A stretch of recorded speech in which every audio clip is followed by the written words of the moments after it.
Salam Rahayu, salam sejahtera. Selamat datang di HT Nusantara. Salam bebas waktu, bebas uang, dan selalu positif dalam segala hal. Nusantara bebas waktu, bebas uang. Kalau uang terus menjauh dari hidupmu, mungkin masalahnya bukan kurang kerja keras, tapi cara berpikirmu selama ini salah total. Bisa jadi tanpa sadar kamu membenci uang, menekannya dengan rasa takut, lalu berharap uang datang dengan sendirinya. Uang tidak tertarik pada orang yang panik, tertekan, dan merasa selalu kurang. Banyak orang melihat uang hanya sebagai angka, kertas, atau alat tukar. Padahal jika dilihat lebih dalam, uang adalah energi yang memadat. Energi itu terbentuk dari rasa, dari batin, dari cara manusia memandang hidup. Uang tidak lahir dari tekanan, ketakutan, atau paksaan, tetapi dari aliran cinta dan rasa syukur. Saat rasa syukur hadir, batin menjadi terbuka.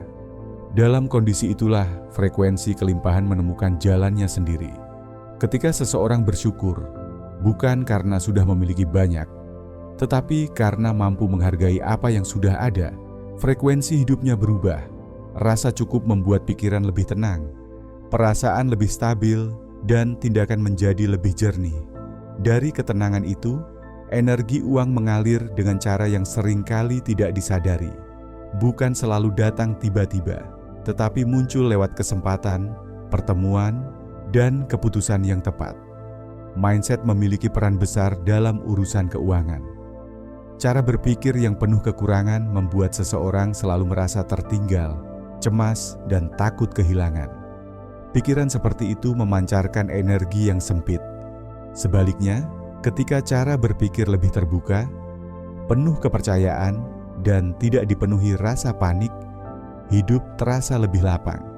Dari kelapangan batin inilah peluang sering muncul tanpa dipaksa.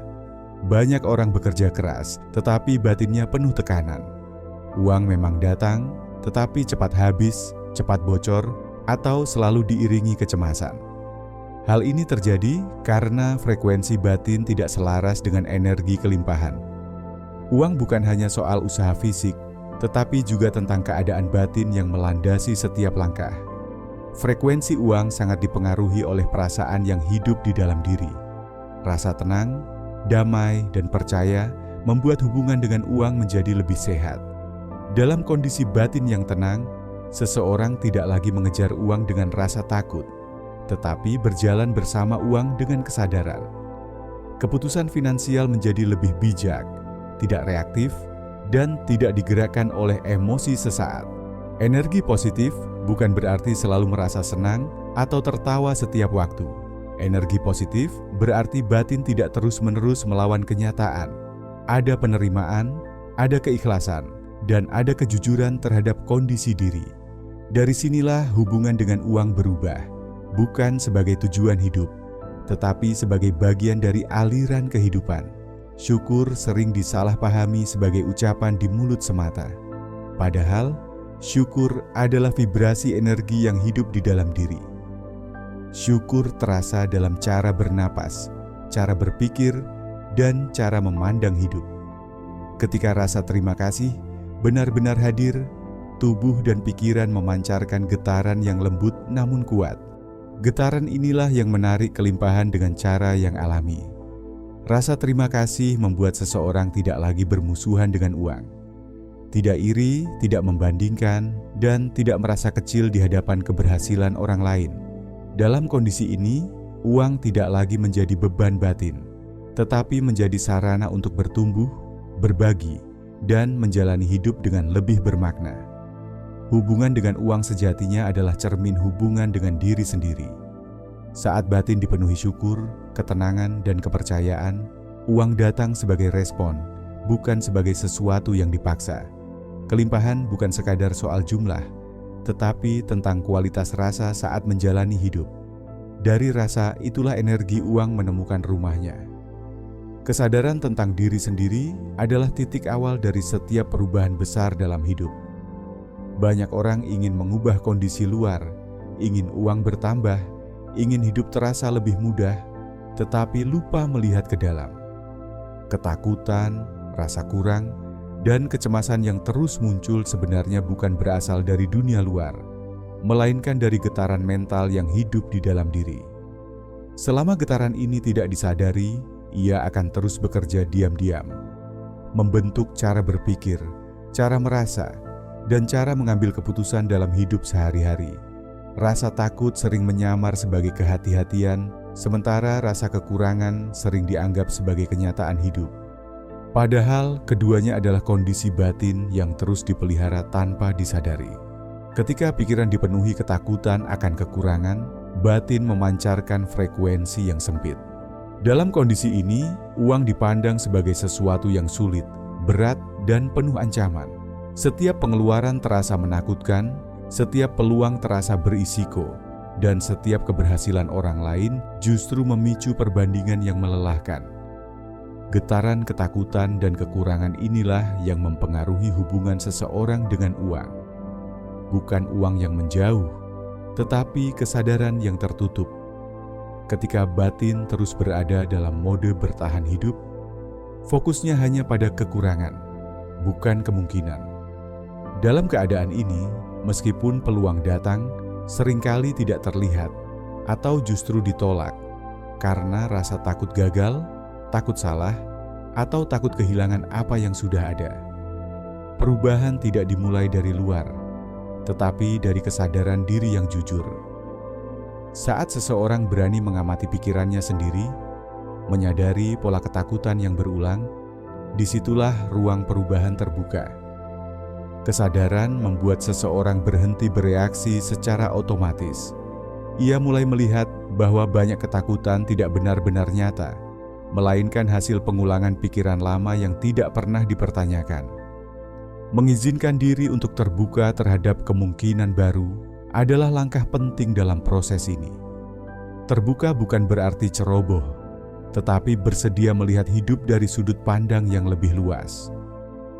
Saat pikiran tidak lagi terkunci pada satu cerita tentang kekurangan, perlahan cara berpikir berubah.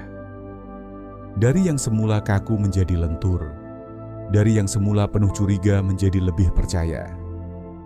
Dalam kelenturan inilah ide baru, peluang baru, dan jalan baru mulai terlihat. Pengalaman hidup yang sulit sering dianggap sebagai beban, padahal di dalamnya tersimpan potensi besar untuk pertumbuhan. Rasa sakit, kegagalan, dan keterbatasan yang pernah dialami dapat menjadi sumber kebijaksanaan.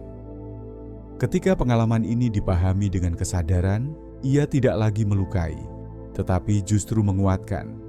Dari pemahaman itu, muncul dorongan alami untuk membantu orang lain yang berada di fase serupa. Berbagi pengalaman bukan tentang pamer kekuatan, tetapi tentang menghadirkan kejujuran. Saat seseorang berani berbagi perjalanan hidupnya, termasuk luka dan ketakutannya, ia sedang mengubah energi pengalaman itu. Dari yang semula berat menjadi bermakna. Dari yang semula menyempitkan hidup menjadi sesuatu yang memberi arah dan tujuan baru. Kebahagiaan yang dibagikan tidak akan berkurang, justru bertambah. Ketika seseorang membantu orang lain bangkit dari ketakutan dan rasa kurang, ia sedang memperkuat getaran kelimpahan dalam dirinya sendiri. Inilah cara hidup bekerja secara halus. Kesadaran diri mengubah getaran batin. Getaran batin mengubah cara hidup, dan dari perubahan itu, realitas perlahan menyesuaikan diri. Mindset memegang peran yang sangat besar dalam menentukan arah hidup seseorang. Cara berpikir bukan sekadar aktivitas di kepala, tetapi menjadi dasar dari setiap keputusan, sikap, dan langkah yang diambil. Ketika seseorang memiliki prasangka baik kepada Tuhan di atas rata-rata, hidupnya bergerak dengan kualitas yang berbeda. Prasangka baik bukan berarti menutup mata dari masalah, tetapi keyakinan bahwa di balik setiap peristiwa selalu ada jalan keluar dan makna. Keyakinan inilah yang menenangkan batin saat keadaan tidak sesuai harapan. Saat banyak orang mudah putus asa, orang dengan prasangka baik tetap berjalan dengan hati yang lebih lapang. Percaya bahwa pertolongan tidak selalu datang dalam bentuk yang langsung terlihat, tetapi selalu hadir tepat pada waktunya. Dalam tradisi Islam, kebiasaan berdoa dan bersujud bukan sekadar ritual, tetapi ruang untuk menenangkan pikiran dan menyelaraskan batin. Saat dahi menyentuh bumi, ego perlahan diturunkan.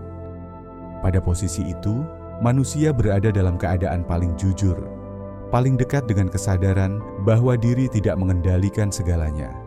Doa menjadi percakapan yang tulus, bukan tuntutan yang dipaksakan.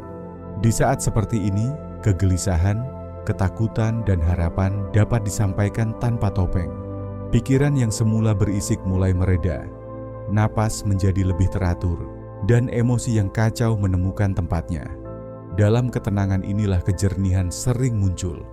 Berbicara kepada Tuhan dalam keadaan tenang memiliki dampak yang sangat berbeda dibandingkan berbicara dalam kondisi panik dan penuh tuntutan. Ketika pikiran tenang, kata-kata yang keluar memiliki bobot energi yang lebih jernih. Doa tidak lagi sekadar permintaan, tetapi menjadi pengakuan dan penyerahan. Dalam keadaan seperti ini, kesiapan batin untuk menerima apapun jawabannya mulai tumbuh. Sikap ini membuat hati lebih terbuka terhadap petunjuk yang datang melalui peristiwa kecil, percakapan sederhana, maupun dorongan batin yang halus. Mengajukan pertanyaan kepada semesta dalam keadaan tenang adalah bentuk komunikasi yang lembut dan konsisten. Pertanyaan yang lahir dari ketenangan berbeda dengan pertanyaan yang lahir dari ketakutan. Saat bertanya dengan ketakutan, yang muncul adalah kegelisahan dan keraguan. Saat bertanya dengan ketenangan, yang muncul adalah rasa percaya. Semesta merespon bukan pada kerasnya suara, tetapi pada kualitas getaran yang dipancarkan. Ketika batin stabil, kepekaan menangkap isyarat menjadi lebih tajam. Jawaban sering hadir bukan dalam bentuk dramatis, tetapi melalui langkah kecil yang terasa tepat. Frekuensi dan getaran saat berbicara, baik kepada diri sendiri, kepada orang lain, maupun kepada Tuhan, sangat mempengaruhi hasil yang didapat. Kata-kata membawa muatan energi. Ketika kata-kata dipenuhi keluhan, ketakutan, dan prasangka buruk, energi yang terpancar menjadi sempit. Ketika kata-kata lahir dari rasa percaya, syukur, dan ketulusan, energinya menjadi lebih luas. Energi inilah yang menarik pengalaman hidup yang sejalan, bukan karena keajaiban instan, tetapi karena keselarasan batin yang terbentuk secara konsisten. Saat kualitas pikiran dijaga, batin ditenangkan melalui doa dan kesadaran, serta kata-kata diucapkan dengan energi yang lembut, hidup perlahan berubah. Bukan karena dunia menjadi mudah, tetapi karena cara merespon dunia menjadi lebih bijak. Dari sini hasil-hasil baik mulai bermunculan. Keputusan menjadi lebih tepat, langkah terasa lebih ringan, dan kepercayaan pada proses tumbuh dengan alami. Mindset yang selaras dengan ketenangan dan prasangka baik membuka ruang bagi kebaikan untuk datang tanpa paksaan. Hukum pertukaran energi bekerja di seluruh semesta tanpa kecuali. Energi tidak pernah hilang, hanya berpindah dan berubah bentuk. Seperti listrik yang tidak terlihat, lalu berubah menjadi cahaya ketika dialirkan. Begitu pula dengan energi dalam kehidupan manusia. Setiap pikiran, perasaan, dan tindakan memancarkan energi tertentu. Ketika seseorang melakukan kebaikan, membantu tanpa pamrih, atau mempermudah urusan orang lain, sebenarnya sedang menciptakan energi positif yang bergerak keluar dari dirinya. Energi itu tidak berhenti di satu titik, tetapi beredar dan mencari jalan untuk kembali dalam bentuk yang berbeda. Dalam kehidupan sehari-hari, banyak orang mengira rezeki hanya datang dari kerja keras fisik semata. Padahal ada dimensi lain yang bekerja lebih halus. Saat seseorang memancarkan niat baik, kejujuran, dan ketulusan dalam setiap tindakan, energi tersebut tersimpan seperti tabungan di alam semesta. Bukan tabungan dalam bentuk angka, melainkan dalam bentuk kemudahan yang datang di waktu yang tidak disangka. pertolongan yang muncul tepat saat dibutuhkan, jalan yang terbuka tanpa diduga, atau orang-orang yang hadir membawa solusi. Semua itu adalah bentuk kembalinya energi yang pernah dilepaskan. Energi positif yang dipancarkan melalui tindakan baik juga memiliki efek langsung pada lingkungan sekitar. Ketika seseorang memilih untuk mempermudah urusan orang lain, bukan mempersulit, ia sedang menciptakan aliran yang lancar.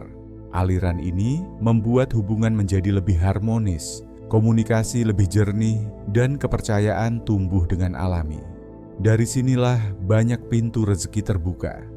Bukan karena memaksa keadaan, tetapi karena keadaan merespon energi yang selaras. Semesta mencatat setiap niat dan tindakan, meskipun tidak selalu dibalas dalam bentuk yang sama.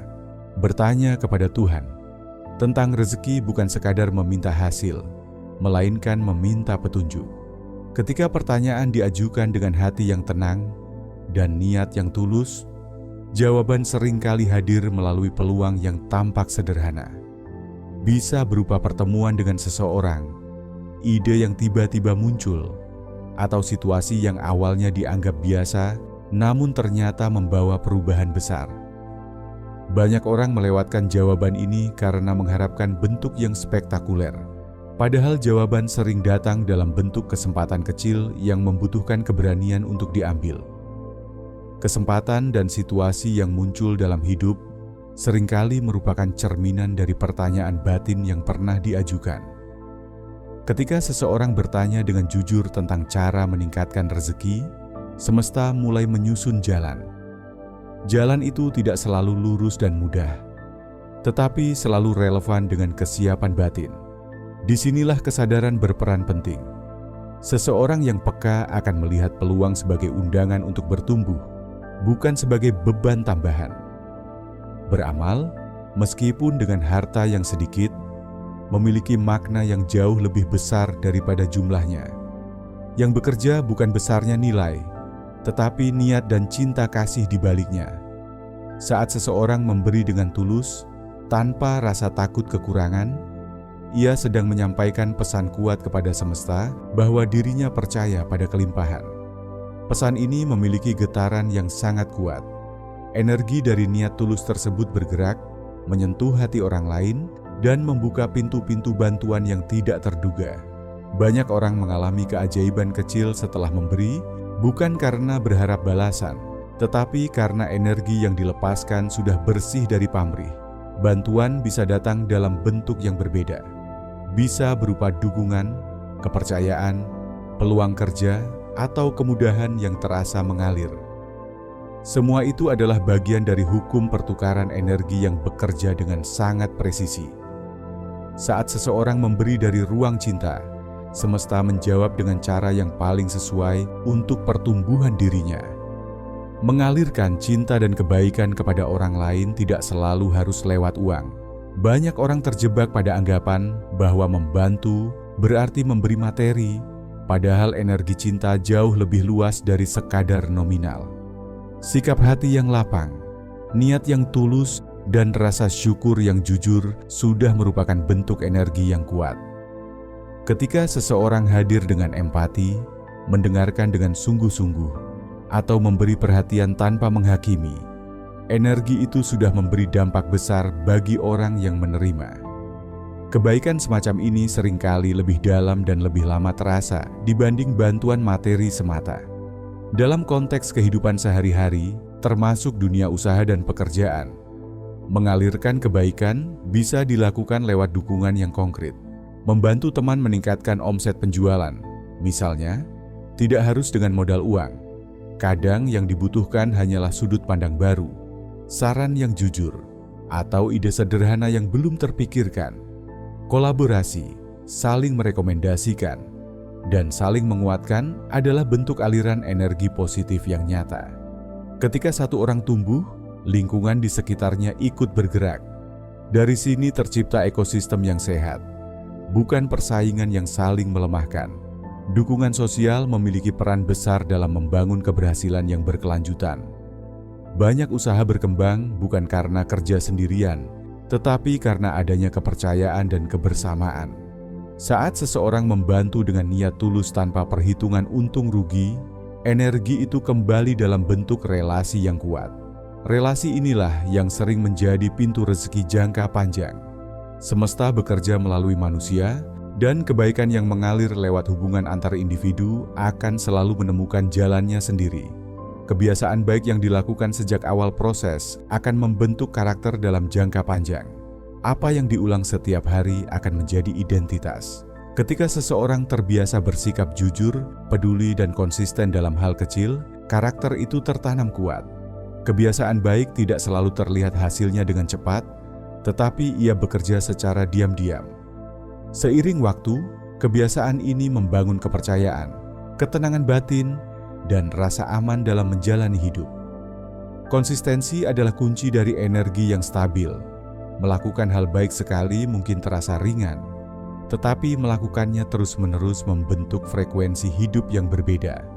Frekuensi ini memengaruhi cara seseorang memandang masalah, mengambil keputusan, dan merespon tantangan. Orang yang terbiasa menanam kebaikan cenderung lebih tenang saat menghadapi kesulitan, karena batinnya sudah terlatih untuk tidak reaktif. Rasa syukur di pagi hari adalah salah satu kebiasaan sederhana dengan dampak besar. Saat bangun dan menyadari bahwa hidup masih berjalan, napas masih ada, dan kesempatan masih terbuka, perspektif mulai bergeser. Syukur di awal hari membantu pikiran keluar dari kekurangan dan masuk ke ruang kelimpahan. Bukan berarti masalah hilang, tetapi cara memandang masalah menjadi lebih jernih dan tidak menekan. Memulai hari dengan rasa terima kasih membuat energi bergerak lebih lembut. Pikiran menjadi lebih fokus, emosi lebih stabil, dan tubuh terasa lebih ringan. Dari kondisi inilah seseorang lebih mudah mengambil langkah yang tepat. Kesejahteraan mental meningkat bukan karena hidup sempurna, tetapi karena hati tidak lagi terus-menerus melawan kenyataan. Syukur menjadi pintu masuk bagi ketenangan, dan ketenangan menjadi pondasi bagi rezeki yang mengalir dengan cara yang lebih sehat. Kehilangan adalah bagian yang tidak terpisahkan dari kehidupan manusia. Bentuknya beragam. Ada yang kehilangan orang terkasih, kehilangan uang, kehilangan pekerjaan, kehilangan kesempatan, bahkan kehilangan arah hidup. Setiap kehilangan membawa rasa sakit dengan kadar yang berbeda. Namun seringkali penderitaan bukan hanya datang dari peristiwa kehilangan itu sendiri, melainkan dari penolakan batin untuk menerima kenyataan bahwa sesuatu yang kita miliki tidak lagi bersama kita. Dalam kehidupan ini bekerja sebuah hukum keseimbangan.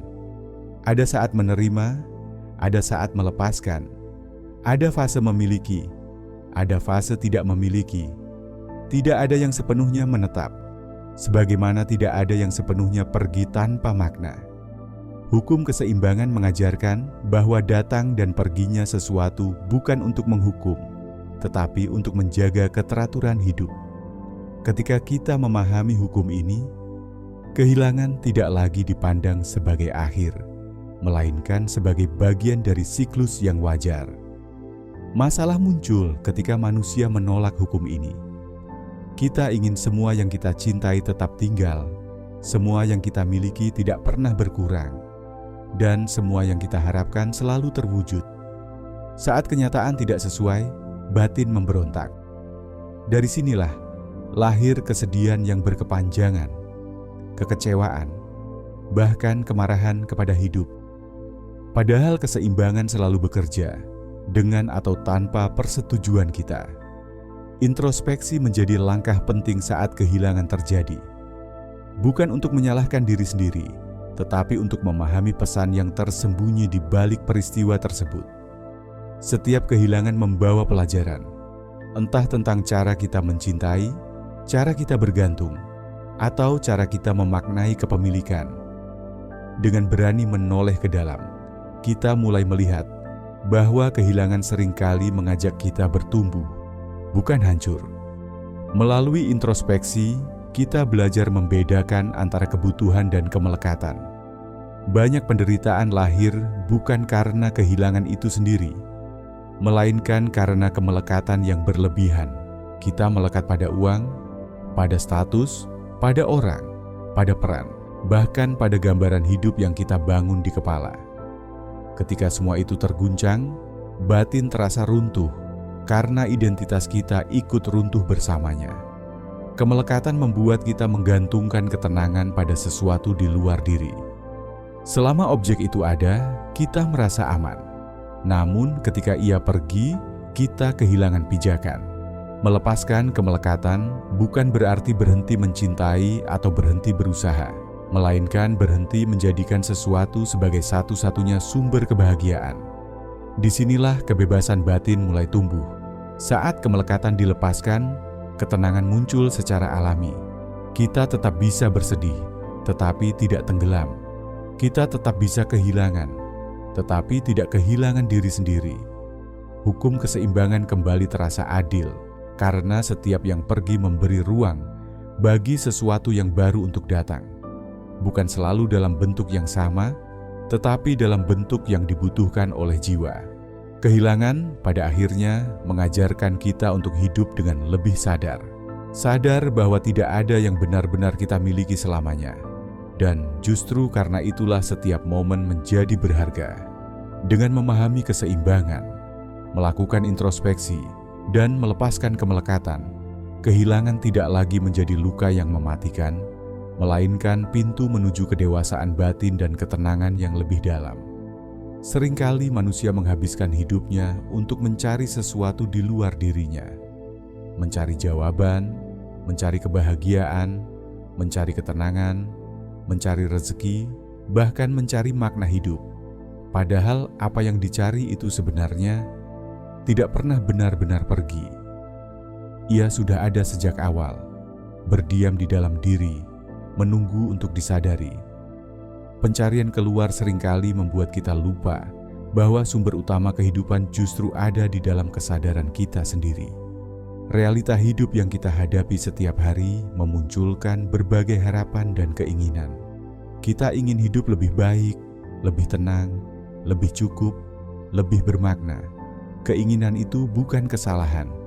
Namun banyak orang terjebak pada anggapan bahwa semua itu harus datang dari luar, dari situasi, dari orang lain, dari kondisi tertentu.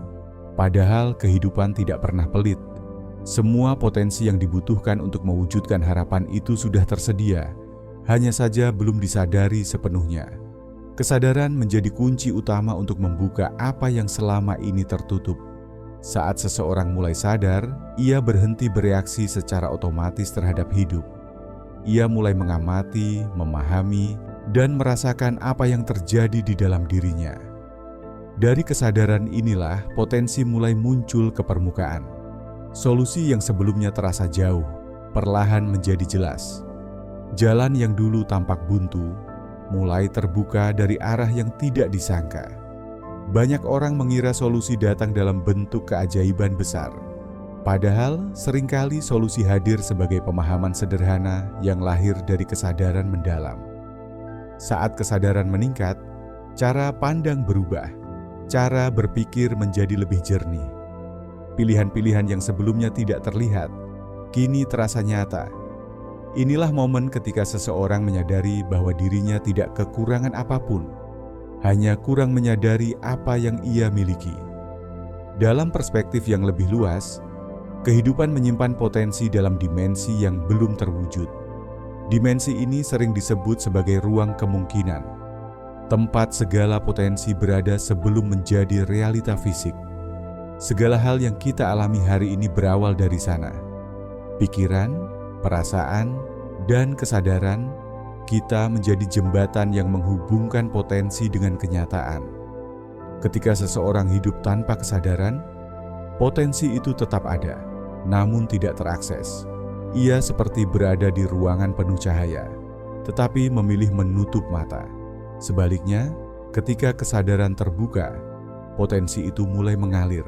Harapan tidak lagi sekadar angan, tetapi perlahan menjelma menjadi pengalaman nyata yang bisa dirasakan dan dijalani.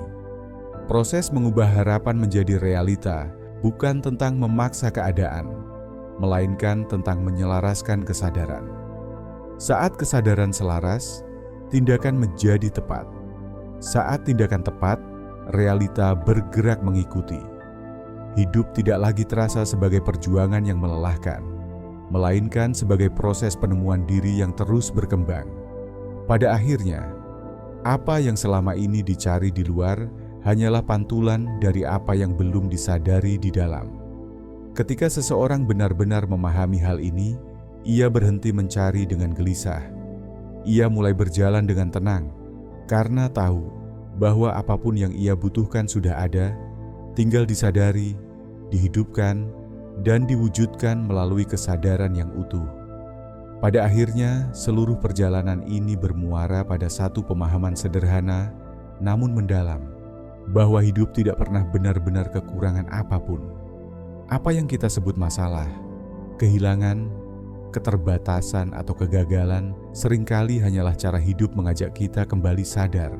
Sadar pada diri, sadar pada energi yang kita pancarkan, dan sadar pada hubungan kita dengan Tuhan, semesta dan sesama. Uang, rezeki, kebahagiaan, dan ketenangan bukan sesuatu yang harus dikejar dengan rasa takut, melainkan sesuatu yang mengalir ketika kesadaran bertumbuh. Ketika hati dipenuhi syukur, pikiran menjadi jernih, dan tindakan lahir dari niat yang tulus, kehidupan merespon dengan cara yang seringkali tidak terduga namun tepat. Kesadaran mengajarkan kita bahwa setiap peristiwa membawa pesan, setiap kehilangan membawa pelajaran, dan setiap jeda membawa pemulihan. Tidak ada yang sia-sia dalam hidup ini. Semua terhubung dalam hukum keseimbangan yang bekerja dengan presisi. Saat kita berhenti melawan arus dan mulai selaras, hidup tidak lagi terasa sebagai beban, tetapi sebagai ruang belajar yang penuh makna. Kita tidak diminta menjadi sempurna, hanya diminta hadir sepenuhnya dalam setiap proses. Hadir dengan jujur, hadir dengan sadar, dan hadir dengan hati yang terbuka. Dari kehadiran itulah, lahir ketenangan yang tidak tergantung pada kondisi luar.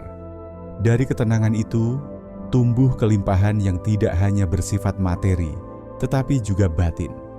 Semoga apa yang dibagikan dalam pembahasan ini menjadi pengingat bahwa kunci perubahan selalu ada di dalam diri, bukan di luar sana. Ketika kesadaran menjadi pondasi hidup, apapun yang kita jalani akan menemukan jalannya sendiri, dengan lebih ringan, lebih damai, dan lebih bermakna.